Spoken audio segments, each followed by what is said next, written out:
प्रिय विद्यार्थियों, आज हम चर्चा करेंगे मोमेंटम के बारे में। संवेग। प्रत्येक गतिमान वस्तु में संवेग होता है। यह वस्तु के द्रव्यमान तथा वेग के गुणनफल के बराबर होता है। यह एक सदिश राशि है जिसकी दिशा वही होती है जो वेग की दिशा होती है।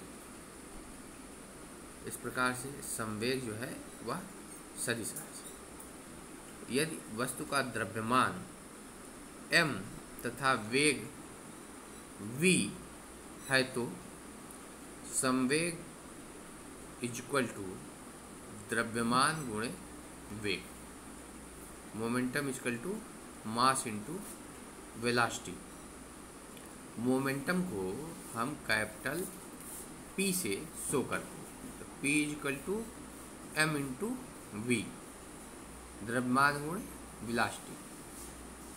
संवेग का मात्रक क्या है? बात है संवेग का मात्रक द्रव्यमान का मात्रक इंटू वेग का मात्रक। जो द्रव्यमान का मात्रक है वह अगुणे वेग का मात्रक, ये संवेग का मात्रक है। द्रव्यमान का मात्रक क्या है? किलोग्राम। वेग का मात्रक क्या है? मीटर प्रति सेकेंड। तो किलोग्राम गुणे मीटर प्रति सेकेंड क्या हो जाएगा? किग्रा मीटर अपान सेकेंड। ये संवेग का मात्रक हो जाएगा। अब हम आते हैं कि बल तथा संवेग परिवर्तन की दर ज्ञात कैसे ज्ञात करते हैं। माना किसी वस्तु का द्रव्यमान m है तथा प्रारंभिक वेग, जिसे u स्मॉल u से शो करते हैं, प्रारंभिक वेग u है। वह बल F लगाने पर डेल्टा t समयांतराल में उसका वेग बढ़कर v हो जाता है। तो इसलिए वस्तु का प्रारंभिक वेग क्या होगा? प्रारंभिक संवेग P1 इक्वल टू, अभी आपने पढ़ा है कि द्रव्यमान गुणे वेग, तो m इंटू यू, जो प्रारंभिक वेग है एम यू हो जाएगा, तथा वस्तु का डेल्टा टी समय के बाद जो वेग है वो हो जाएगा P1 equal to M B, P2 equal to M B. इसलिए डेल्टा टी समय अंतराल में संवेग परिवर्तन delta P is equal to अंतिम संवेग मतलब एम वी माइनस प्रारंभिक संवेग एम यू। जो अंतिम वेग है और प्रारंभिक वेग है दोनों को घटा देंगे तो is equal to M V minus M U is equal to M in bracket V minus you.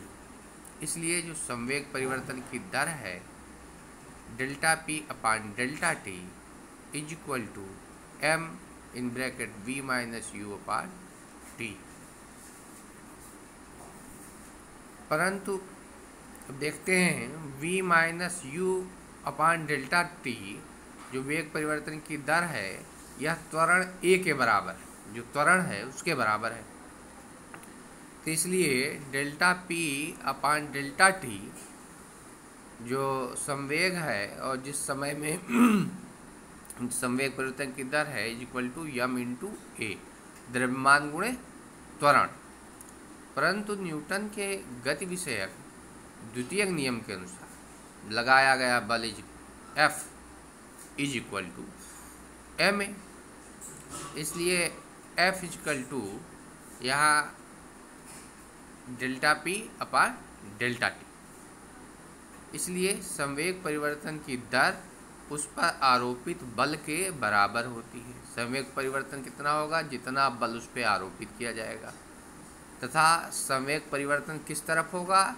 जिस तरफ बल लगाया जाएगा, बल की जो दिशा होगी। इस प्रकार न्यूटन के गति विषयक द्वितीय नियम को दो स्वरूपों में व्यक्त करते हैं, जिसके अनुसार बल बराबर संवेग परिवर्तन की दर इज इक्वल टू द्रव्यमान गुणे त्वरण F is equal to delta P upon delta T is equal to m into a. ये सब बल को परिभाषित करने का एक सूत्र है। इसके अलावा अब हम बात करते हैं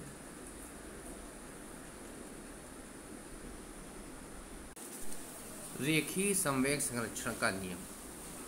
यदि किसी निकाय पर कोई बाह्य बल न लग रहा हो तो निकाय का संपूर्ण रेखीय संवेग संरक्षित रहता है। माना कि कोई दो गेंदे हैं या कोई पिंड है M1 M2, ये इनके टक्कर आपस में टक्कर होती है, तो जो टक्कर के पहले की स्थिति है वो U1 और U2, टक्कर के समय जो है F1 to F2 बल आरोपित होता है। टक्कर के बाद जो ये गतिशील होती है तो M1 का वेग V1, M2 का वेग V2 होता है। तो गेंद 1 का टक्कर के पहले संवेग इक्वल टू M1 U1, गेंद 1 का टक्कर के बाद संवेग M1 V1, गेंद 1 के संवेग में परिवर्तन की दर होगी M1 V1 minus M1 U1 upon T। तो F12 equal to M1 V1 minus M1 U1 upon T, ये पहला समीकरण। जो गेंद दूसरा के जो पिंड सेकंड पिंड है उसके संवेग में परिवर्तन की दर बराबर M2 V2 minus M2 U2 upon T, ये एक दूसरा समीकरण प्राप्त हुआ। अब F21 equal to M2 V2 minus M2 U2 upon T, Newton के गति के तीसरे नियम से अब हम इसको निकाल लेंगे। F12 equal to minus F21 जो बल लगाया गया, तो M1 V1 minus M1 U1 upon T equal to minus M2 V2 minus M2 U2 upon T।